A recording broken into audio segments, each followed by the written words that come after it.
नमस्कार मित्रों, सत्वायु आयुर्वेदा में आज हम बात करेंगे स्त्री गर्भाशय के बारे में। हमने अपने पिछले कई वीडियोस में बात की कि स्त्रियों में गर्भाशय से संबंधित कई बीमारियों के कारण उन्हें इनफर्टिलिटी हो सकती है। इनफर्टिलिटी की कंडीशन में उत्तरवस्ती देने की आवश्यकता होती है। उत्तरवस्ती गर्भाशय में ही दी जाती है।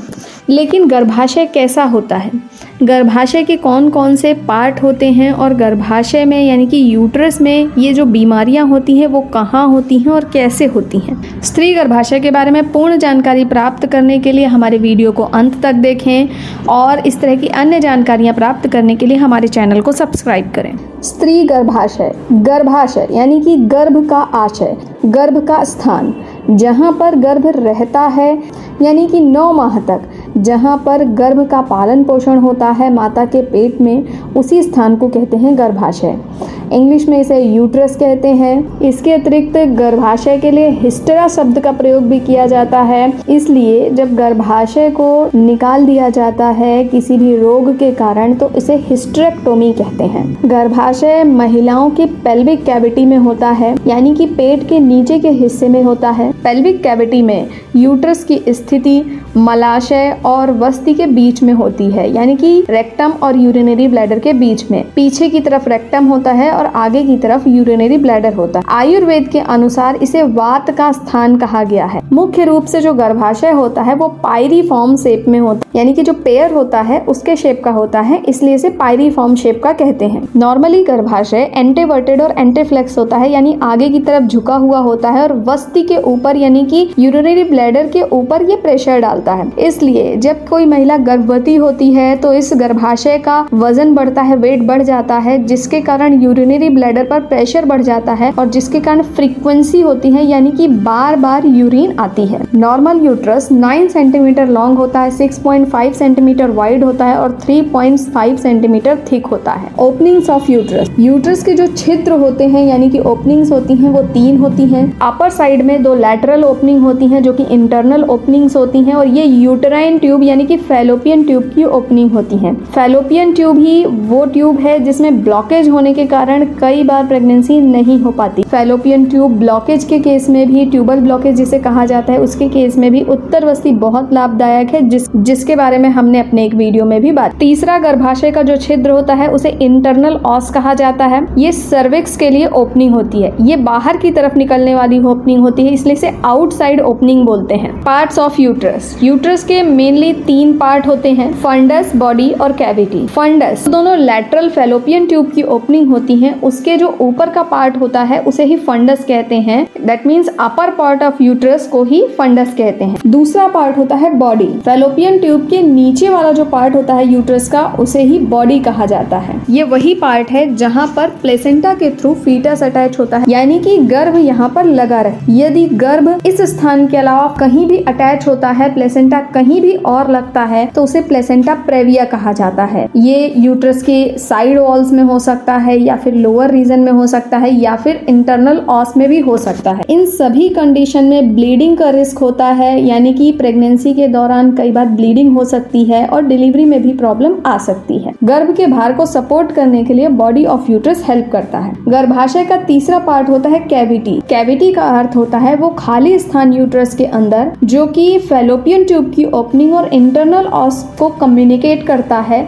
उसे ही हम कैविटी कहते हैं। ये कैविटी ट्रायंगुलर शेप की होती है जिसमें ऊपर के दोनों एंगल जो होते हैं उन्हें कॉर्नुअल एंगल कहते हैं और जहां पर फैलोपियन ट्यूब की ओपनिंग होती है और जो नीचे का एंगल होता है लोअर एंगल जिसे कहते हैं उसमें इंटरनल ऑस की ओपनिंग होती है। नॉर्मल कंडीशन में इस कैविटी की जो कैपेसिटी होती है वो केवल 3 ml की होती है, जबकि गर्भधारण होता है तो इसी कैविटी की कैपेसिटी जो होती है 5 से 7 किलो यानी 5 to 7 kg वेट तक की होती है। आयुर्वेद में गर्भाशय के बारे में कहा गया है स्त्रीणाम गर्भाशयो अष्टम इति यानी 8वां आशय बताया गया है स्त्रियों में गर्भाशय को। इसके अलावा गर्भाशय को रोहित मत से मुखम भवती रूपतः कहा गया है, अर्थात जो मछली होती है, रोहित मछली होती है, उसके मुख की भांति आकार बताया गया है। इसके अतिरिक्त शंख नाभ्याकृतिर योनिर त्राव्यर्ता सप्रकृति का मतलब कि 3 आवर्त बताए गए हैं, यानी कि सबसे पहले वेजाइना, उसके बाद दूसरा सर्विक्स और तीसरा होता है यूट्रस। तो जो तीसरा आवर्त होता है उसे ही गर्भाशय कहा गया है, गर्भशैया कहा गया है। और ऐसा कहा गया है कि ये पित्ताशय और पक्वाशय यानी कि लास्ट पार्ट जो इंटेस्टाइन का होता है और जो मिडिल पार्ट होता है उसके बीच में इसकी स्थिति होती है।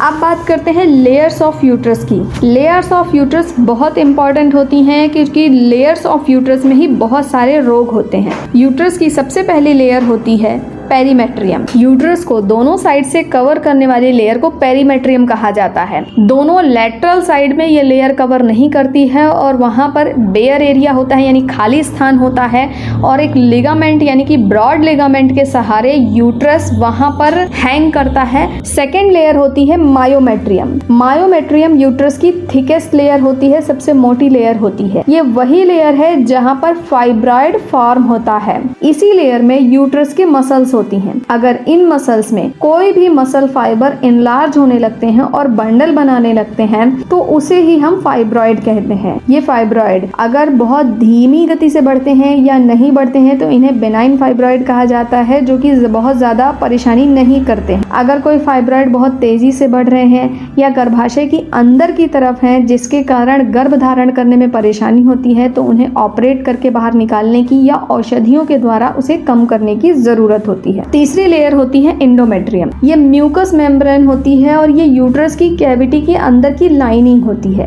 ये बहुत ही थिन लेयर होती है लेकिन इसमें बढ़ने की एक अच्छी क्षमता होती है, यानी कि इसमें प्रोलिफरेशन का गुण होता है जिसके कारण ये ग्रो हो सकती है। इसलिए हर माह यही एंडोमेट्रियम की लेयर हार्मोन्स के प्रभाव से अपना साइज बढ़ाती है। अगर गर्भधारण होता है तो इसी लेयर में प्लेसेंटा वहाँ पर अटैच हो जाता है और अगर गर्भधारण नहीं होता है तो यही लेयर शेड ऑफ हो जाती है हर महीने मासिक धर्म के रूप में।